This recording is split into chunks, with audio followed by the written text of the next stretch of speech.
Good morning doctors. आज हम करेंगे कॉन्स्टिपेशन ऑफ ब्रायनिया।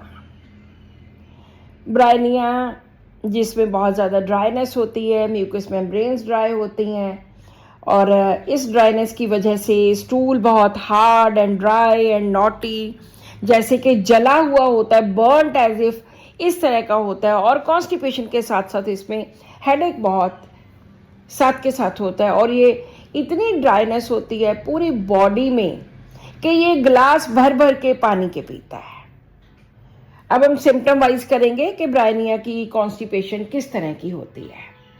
ब्रायनिया में इसके साथ रिलेटेड है लिवर कंप्लेंट्स, बच्चों में यूज होने वाली मेडिसिन है, क्रॉनिक कॉन्स्टिपेशन होती है एंड जैसे हमने कल नक्स वोमिका में पढ़ा था कि उसमें कांस्टेंट डिजायर होती है।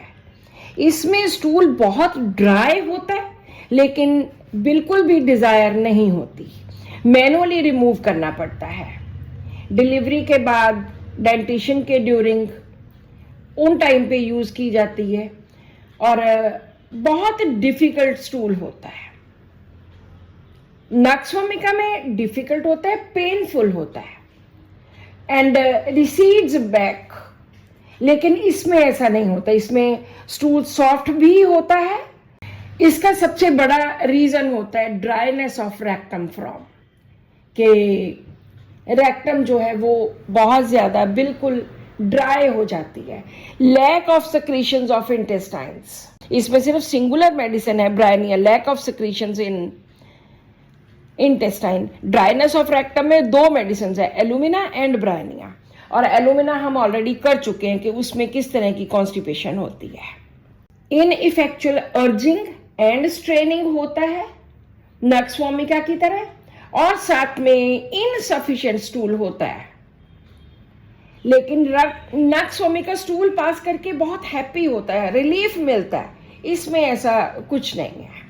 पीरियड्स के पहले, पीरियड्स के दौरान यूज होने वाली मेडिसिन ओल्ड पीपल में भी यूज की जाती है।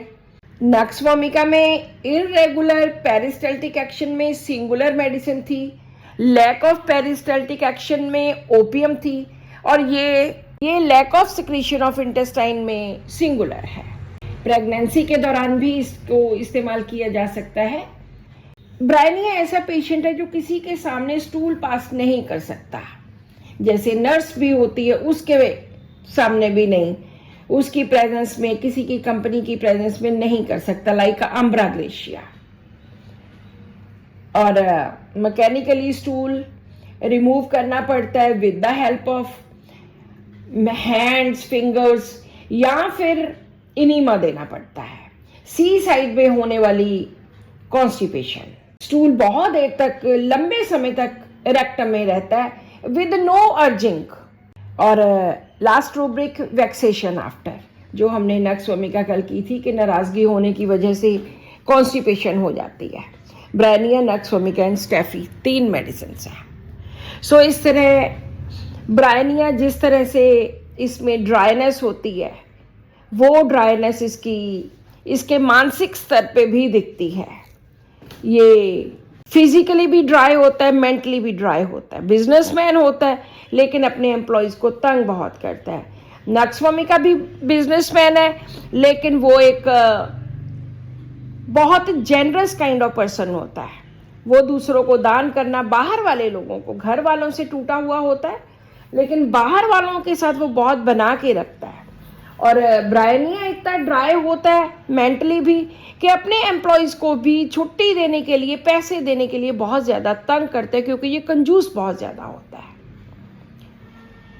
सो इस तरह हम डिफरेंट मेडिसिन की आजकल कॉन्स्टिपेशन कर रहे हैं। सब में थोड़ा थोड़ा फ़र्क होता है, जो हम जब प्रैक्टिकली, क्लिनिकली पेशेंट को देते हैं तब हमें जाके समझ आता है कि ब्रायनिया की कॉन्स्टिपेशन इस तरह की होती है, नक्स वोमिका की इस तरह की, एलुमिना, सेनिकुला, ये सब अलग अलग तरह की कॉन्स्टिपेशंस होती हैं।